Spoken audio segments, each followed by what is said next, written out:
The What to Next podcast helps you build a TBR of future favorite books. In each episode, Lori and Maine interviews authors and book influencers to recommend books they loved for you to pick up today. If you're an avid reader, always looking for your next great read, then the show. Hi, Eliza. Welcome to What to Next podcast. Hi. So happy to have you here. Tell us a little bit about yourself. Oh man, I'm a romance writer. I have my debut novel coming out on April 10th, 2023. I am just a chaotic creature in general, but I love reading and I love writing and I love talking about reading and writing. So yeah, we've been internet friends since the pandemic, since we started being badly in the pandemic. I know. It's been a long time. It's been a long time. I've made a lot of the Bookstagram has been like a real, I know I speak for a lot of people when I say this, like Bookstagram in the pandemic was like a real saving grace, to like have community and feel plugged in and interact and engage with people when you're all locked in your homes. And I had a baby right at the beginning of the pandemic too, April 2020. So it was like double lockdown, just like newborn, so Bookstagram was, and meeting people, you and others was so awesome. Yeah, I think for me, I ended up, because I moved 2 weeks before the pandemic to Chicago. So I was like from New York to Chicago. I was like stuck in my apartment. And then I moved to Florida, and I have not made a community in Florida because Florida is Florida, and I'm working on that in therapy. So Florida's Florida. Florida's Florida. The whole thing. And so for me, like my internet friends became a lifeline. Like they kept me company because I've been alone by myself.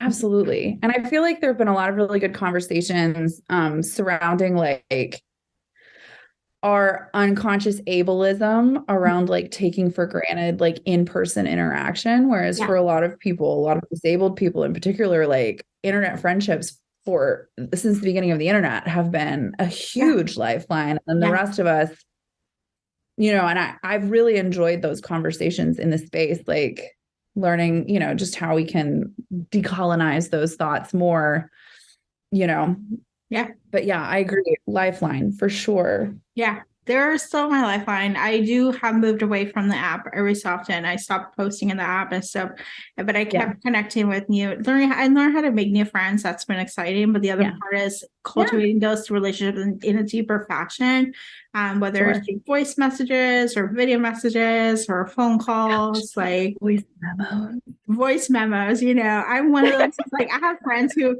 I voice memo like 10-minute memos and like 15-minute memos. Like you just tell the whole life story, and like it's great. It's like the best of both worlds. I love talking to my mom, but my husband not always hates it. My husband's like, why you send me these? Like, because they're the best. They're the best. I just want to have stream of consciousness.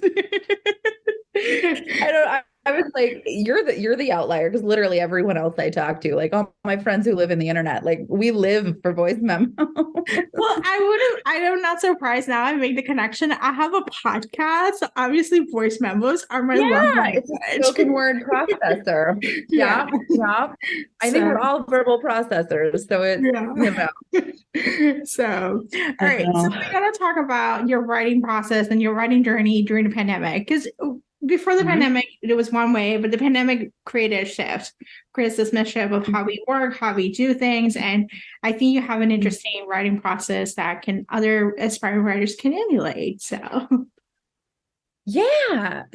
I have a Patreon, as some of your listeners might be aware of and might not be aware of. But at the beginning, not the beginning of the pandemic necessarily, because I had a newborn, but kind of like a few months in to all of us being locked in our homes. I have an MFA in writing. I'll just throw that out, but I hadn't written anything in like 5 or 6 years.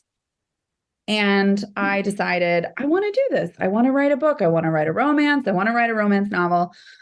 But staring into the black hole that was like my brain at that time. I mean, I was wildly depressed. I had rampant postpartum depression and anxiety. I had just been diagnosed with ADHD, as so many of us were in the pandemic, when all of our coping mechanisms and our masking mechanisms were removed. And so I was like, how am I going to make myself do this? And I said, well, if I had somebody that I was accountable to, not just like a writing buddy, because like a writing buddy, you can always email and be like, hey, life got crazy this week, not going to get you a chapter. And they're like, oh, it's totally fine. But like if I had somebody that I was like accountable to. And so I was talking to my husband and I was like, I think I'm going to start a Patreon. I think I'm going to write a book on Patreon, like one chapter at a time, one chapter every 2 weeks. That's how it started. And even if I have one subscriber, one person that has paid me to read, I will do it because I have that outside accountability. And then I wrote a whole book, and then it got to the point that I was posting every week, and I was posting another book, and I'm now writing 2 books simultaneously, and I'm releasing that first book that I wrote on Patreon on April 10th.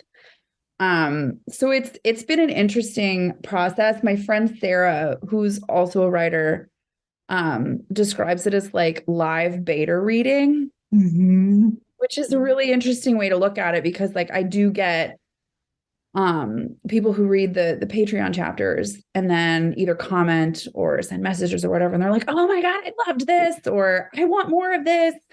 And it gives you a really interesting and unique opportunity to like have a finger on the pulse of what people love.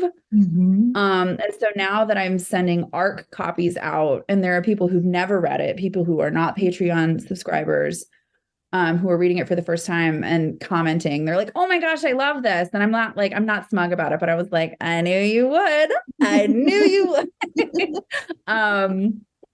And so it's been a really great opportunity to like, one, hold me and my brain accountable, but 2, give back. I give 8% of all of my proceeds to the Move to Higher Ground project by the Quileute Tribal Nation, to try to move their cultural centers out of a tidal wave plane, which is terrifying, like a tsunami plane. So it's been a really great experience all around, like in forcing me to write. That's great.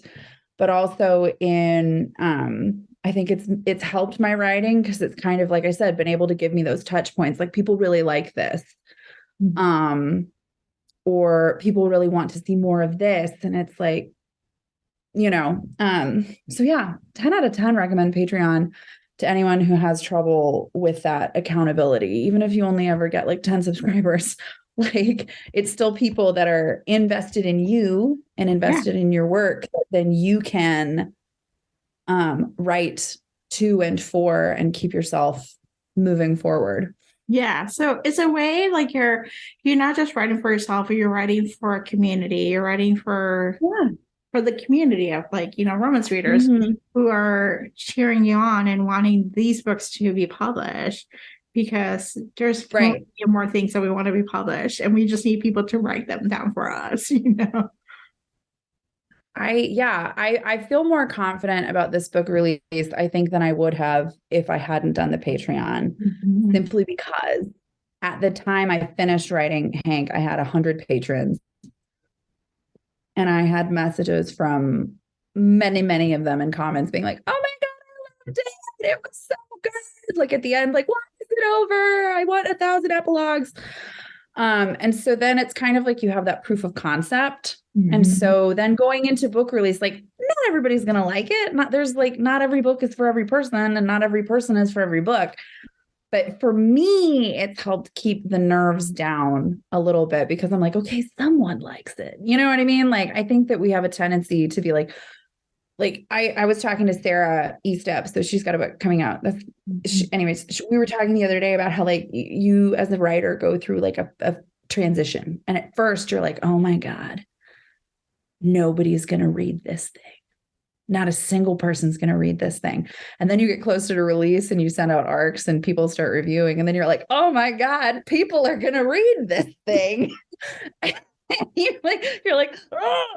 But having already released it on Patreon, 100 people had already read it. And so I was like, okay, like people have already read it. And so it's helped me to kind of like, not everyone's going to love it. And that's great. But like people have already read it. And I've already gotten over that nervy kind of like, oh God, who's going to read it? Because people have, and I lived, like I survived.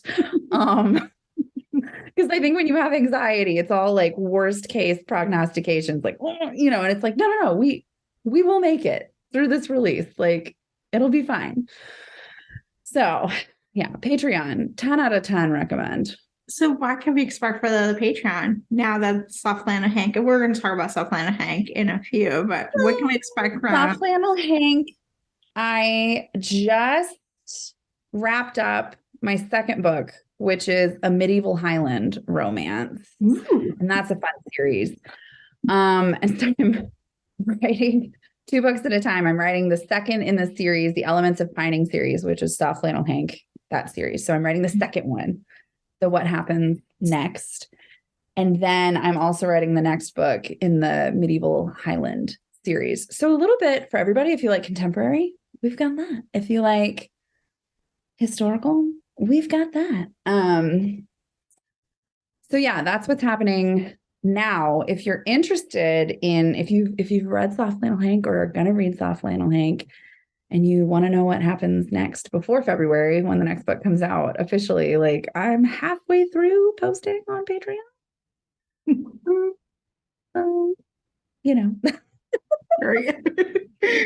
So if you want to get a shameless plug. Actually, no, I think it's fun. I think honestly, if you're like one of those readers that can't get enough of the book, you're like, I want to know what happens, and I want to know like your grocery list, like like I know this is it's like so funny. I have some patrons who are like, I will give you my money every month. Like because I want to buy you a coffee every month. And that's how they liken it. Like, because the base level subscription is $5 a month and that gets you everything. So they're like, I want to buy you a coffee every month. So here's my $5, but they refuse to read it until the end. And they're like, I want you to let me know when the final chapter posts, because I'm not going to read it until it's all up. And I'm like, okay. And then there's the other people who read 1 week at a time and they're like, why do you do this to me? And I'm like, you do this to yourself. You could wait till the end, but I'm glad you're not. I'm glad you're here. But, oh my gosh. This is exciting. So let's talk about Soft Flannel Hank. What is the elevator pitch? The elevator pitch is that he is the depressed middle-aged man in therapy, which we love to see. Yeah. And he falls in love for the most chaotic witch, perhaps alive. But she's got a dangerous secret and lots of pining, lots of tension, lots of wood chopping. We love a man who chops wood. And he's a burly plus-sized gentleman, which we also love to see. So yeah, it's fun. It's not a rom-com. I will say that it's not particularly funny. But nor do I try to like devastate you for long. Like I think there's a couple of moments that are like, but then like we immediately get back into the action. Like I don't make you sad for like 4 chapters in a row. I can't do that because I don't like to read that. So it's a fun, I like it a lot. I think it was a fun book to read again for me. It was a fun book to write. And I really hope people like it because I'm really proud of it. Oh my gosh, congratulations. I'm allowing myself to say that. Yes, congratulations. You wrote a book. And now you just I wrote a book, and my therapist and I talked about this the other day. I was like, I think that it's good. I think I should be proud of it. And she was like, no, it is good. You should be proud of it. And I was like, okay, Jennifer. Okay. So yeah, it's fun. And I feel like it's like cozy paranormal. Like there's no like global vampire conspiracy. You know what I mean? Like, it's just cozy. It's just people living their lives. And the dude who works at the convenience store in your small town just happens to be a werewolf. You know what I mean? Like, it's just very cozy. So yeah. I am excited for this book. I've been hearing about this book since you've been writing it. So like, and I'm one of those people who needs to read the whole thing, front to back. No, I need to binge. I have to binge it. Like the whole idea of me waiting for it. It's like serials sound really good on paper because they keep you engaged. Like they keep you going to the next chapter, next chapter, next chapter, next chapter. But you have to wait. And I personally don't have the patience to wait. So I rather just like binge on it and then just like read it in one sitting, which is like, I know writers spend months and years writing these books for me to read it in 1 hour and 1 day and like 2 days. I think that's honestly the biggest compliment. Like when people have told me, like I've had a couple ARC readers be like, I binged it. I was up till 3 a.m. Mm-hmm. Everything is miserable today. I hate you. Thank you so much. It's honestly the biggest compliment. Like someone binging something you have created is the biggest compliment because you're like, you enjoyed it so much that you literally couldn't put it down. Yeah. Like, binging is like book binging is like the highest of compliments. Yeah. The highest of compliments because we've all read those books that it's like, this is good. This is very good.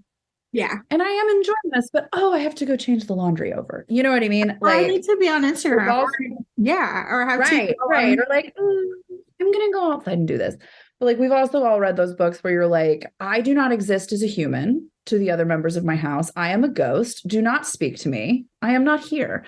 Like, until this book is over, I do not exist on this mortal plane. Leave me alone.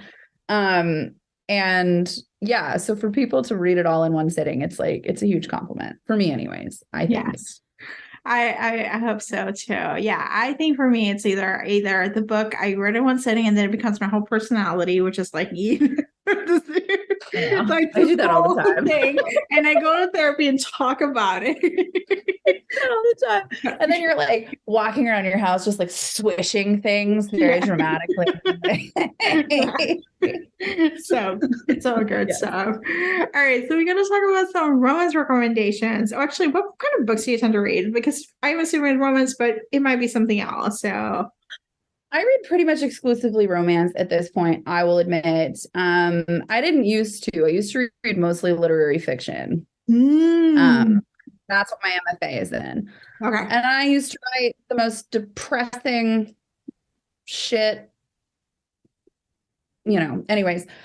And then my dad passed away. And I read a book that then I cried for like 5 hours after finishing it. And I was like, you know what? I don't want to do this anymore. I don't need to do this anymore. My life is really hard right now. It's a lot of existential crisis on its own, and my reading is my escape. I don't need my books to be existential crises as well. I need that happily ever after guarantee has been really good for my brain the last few years. Going through grief, growing through, like children. I have a daughter who has a brain tumor. You know what I mean? Like just there's a lot of heavy things in life, and so that happily ever after guarantee, knowing that like, I don't know what's going to happen. I don't know how it's going to happen, but I know that at the end, everything's going to be okay. That's been huge for me. So that's mostly what I read. Although I am reading a YA book right now for the Trans Rights Readathon, and I am obsessed. You talk about can't put it down. I've been really angry at all of the commitments that I have for like, taking my kids to swim lessons and stuff because I haven't been able to finish it. But it's Cemetery Boys by Aiden Thomas. I don't know if you... That's in my list. So tell me all about it. I don't even know if I can articulate it. It is, he is a young trans boy. He comes from a long line of Bruhexes. It's spelled Bruhx.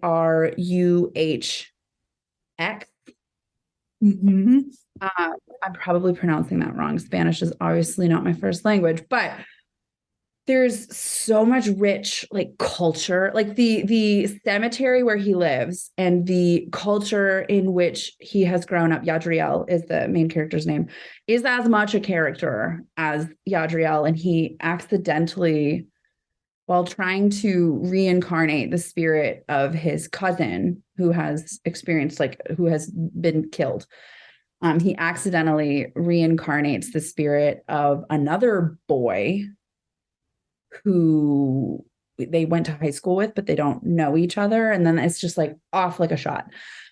And it is so good and so tender, but also like funny and gritty. And I've cried like 6 times, and I am at 81%. And I want it to be over because I want them to be okay at the end. But I also want like 3 million epilogues, like literally 3 million. That's not an over exaggeration. I want, like, I would literally live in this character world for the rest of my life. It is unbelievable. And I'm really mad because it had a big moment last year when it came out and everybody was talking about it. And I had it on my TBR, but I was like, no, I don't want to rewind it. I just kept pushing it down. And so I picked it up for the trans rights readathon, and I'm mad at myself. I'm mad at everyone else for not bullying me into read it. I'm just mad at everyone who didn't just delete everything else off of my Kindle, but this book. It's so good. But yeah, Cemetery Boys by Aidan Thomas. Chef's kiss, 10 out of 10. Adding it to my TBR for sure. Do you have any other recommendations you want to share with our listeners? I do. Can I just like go rapid fire? Yeah. I have a lot. Yeah, let's do it. If you're, these are all romance other than Cemetery Boys. Yeah. I just finished 3 Kings by Freydis Moon, also for the trans rights readathon. So lush. It's poly. It is one of the most beautifully written books I've read this year. Like, I had like probably 50 highlights, and it's not that long a book. So just gorgeous. If you're looking for a romp, kind of like a fantasy romance romp, That Time I Got Drunk and Saved a Demon by Kimberly Lemming. I don't use the word romp very often, but that book is a romp. It is hilarious. Keyed Up by Sarah Estep, that comes out in May. May 5th? I don't know. May. Super good. Small town romance, large group of friends, big cast of characters. If you like, she literally won an award for her banter. So it is, the banter in this book is also chef's kiss. Always Rafe by Rebecca Weatherspoon. Rebecca Weatherspoon could literally write a manual on how to change a light bulb, and I would 5-star it. Every single thing Rebecca Weatherspoon writes, I read in one sitting, and then I scream about it to everyone I know. But Rafe is a favorite. It's cozy, it's domestic, it's 2 people who genuinely like each other, who are nice to each other, and isn't that refreshing? Curated by Nellie Wilson, fantastic anxiety rep, and a white man who learns to understand and recognize his privilege, which we also love to see. Women in STEM, like I said, anxiety rep. So good. If you're looking for monster romance, because that's very hip right now, I still always recommend The Soul Eater by Lily Mayne.